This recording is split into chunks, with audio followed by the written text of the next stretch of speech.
Video game prices feel like they're constantly on the rise. In fact, just a couple of days ago, Sony announced a rise in price for the PS5 in the vast majority of regions across the planet. And yet, collecting video games is an increasingly more and more popular hobby. I know in recent times, people have been talking about the fall of retro gaming, that scalpers and fake games are ruining the hobby. And while I do believe it's true, I don't think the hobby is as dead as people make it out to be. Granted, I understand not everyone has time to go to thrift stores, flea markets, and garage sales every week, and the ones who do tend to feel there's no deals to be found anymore. So today I wanted to go over the 10 most expensive games I found at a thrift store, and hopefully, if I can find a deal, that means so can you. All of these games are from one of 3 thrift stores in my area, and I didn't pay more than $4.99 Canadian for any of the disc-based games, and no more than $9.99 for any of the cartridge games. And all the prices I'm going to show are as of Thursday, August 25th, 2022, according to pricecharting.com. While some games at the beginning might not be mind-blowingly expensive, the ones towards the end might surprise you. So, let's get started.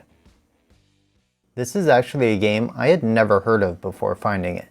I knew about Mega Man mainline games, the Mega Man X games, and the Mega Man Legends games, but I had no idea what the Battle Network series of games was. So, I made sure to pick it up solely just to find out. When I found it, it was actually the first day the thrift stores were open again after a lengthy closure due to a lockdown in my area because of the pandemic. So I was one of the first people at the store when they reopened, and I found a fantastic haul that day.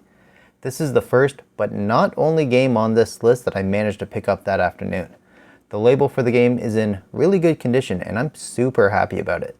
The game itself is a fascinating take on grid-based combat. There's real-time combat happening, with the ability to pick and choose weapons throughout the fight, but considering it's on a grid, you can only move in a limited fashion.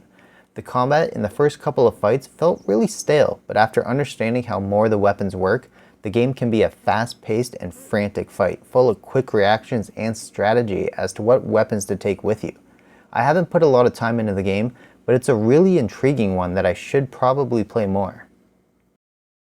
When I found this game, it was in a jar of loose DS games, surrounded by games I had either never heard of, or games I knew were around $1.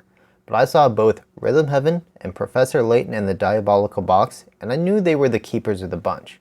Honestly, I'm not big on rhythm games, so I knew this wasn't going to be something I was going to play very often. In fact, this might be my only full rhythm game in my entire collection, considering I don't even own a Guitar Hero game or anything like that. The game looks and works great. It's actually a game that uses the DS on its side, and I think it works extremely well. My footage makes me look terrible at it, but I blame that on being uncomfortable trying to sit around my ring light. Capturing handheld footage is never easy. The game has bright colors, it's really responsive, and can be a good time for anyone who likes rhythm games. I found this complete in-box copy of Deadly Premonition quite a while ago. Probably over 2 years ago now. Personally, I'm not that big on horror games, and I had always heard about this as a cult classic hidden gem type game, so I figured I'd give it a try. I had no idea at the time it still had some monetary value.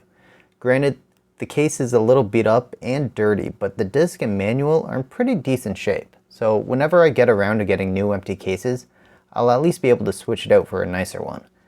The game itself isn't really my style of game. I haven't really gotten too far into it, just the first hour or so, and it's definitely not a game for children. The gameplay reminds me a little bit of Resident Evil 4 and Alan Wake, but nowhere near as refined as either one of those games. Everything I saw had dark and gloomy colors, and the graphics weren't anything spectacular, but from what I could tell, the story is at least pretty intriguing.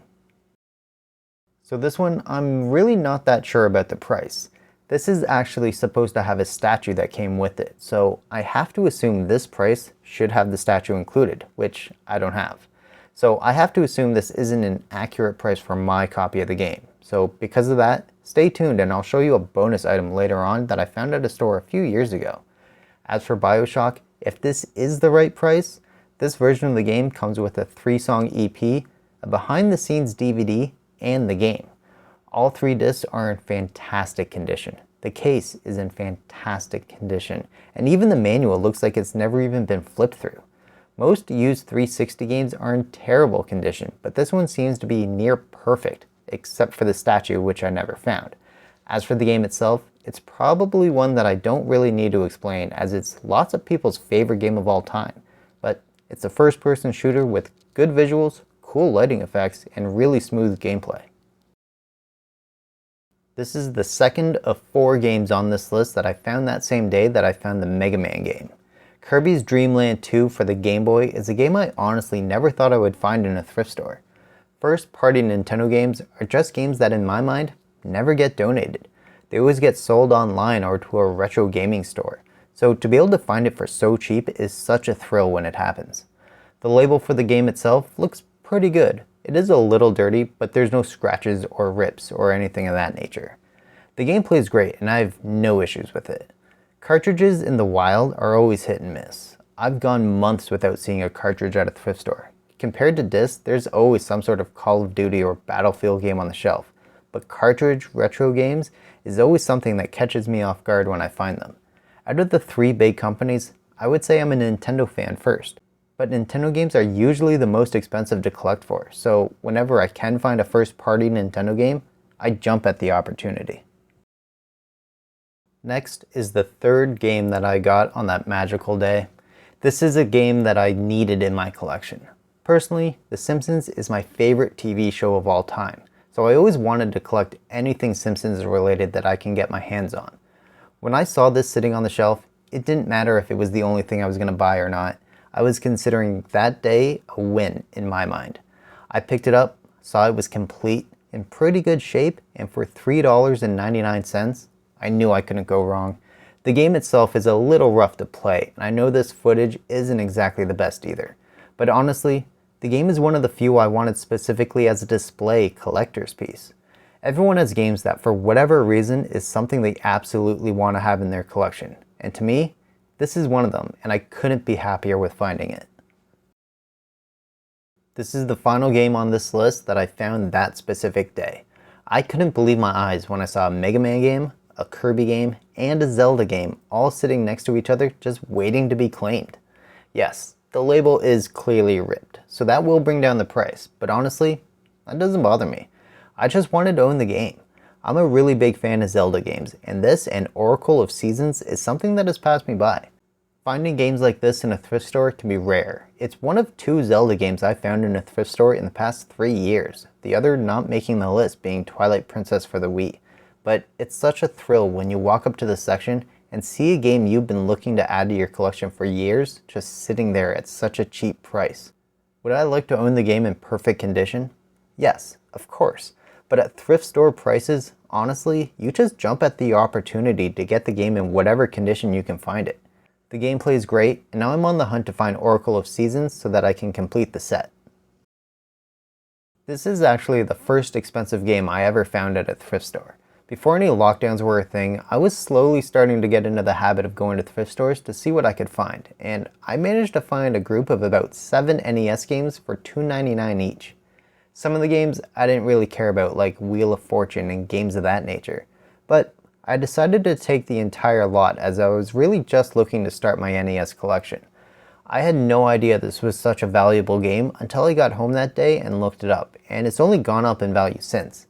The game itself looks great, with the label that has no rips or tears in it, and the pins work extremely well as it never struggles to load. The gameplay, however, isn't exactly super fun. You need to get to the end of each level without taking damage. It's a simple game in terms of what you have to do, but it's still challenging as taking one hit is an instant death. It's not a game I play often, but I enjoy having it as a reminder that any game, even ones you least expect, can be extremely valuable. Speaking of games I didn't expect to become valuable, 50 Cent Blood on the Sand.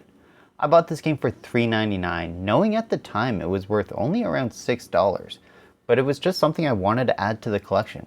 So, I did. Then in November 2021, Xbox and Microsoft announced that they were adding in the final batch of backwards compatible games to the Xbox One and Series S and X, and one of the games in that batch was 50 Cent Blood on the Sand.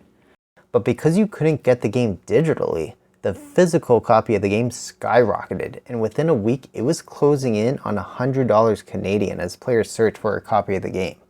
The price for the game has since dropped back down a bit, but it still remains one of the most expensive games I've found at a thrift store. My personal copy is actually boxed, but missing the manual, so I don't have an exact price for it.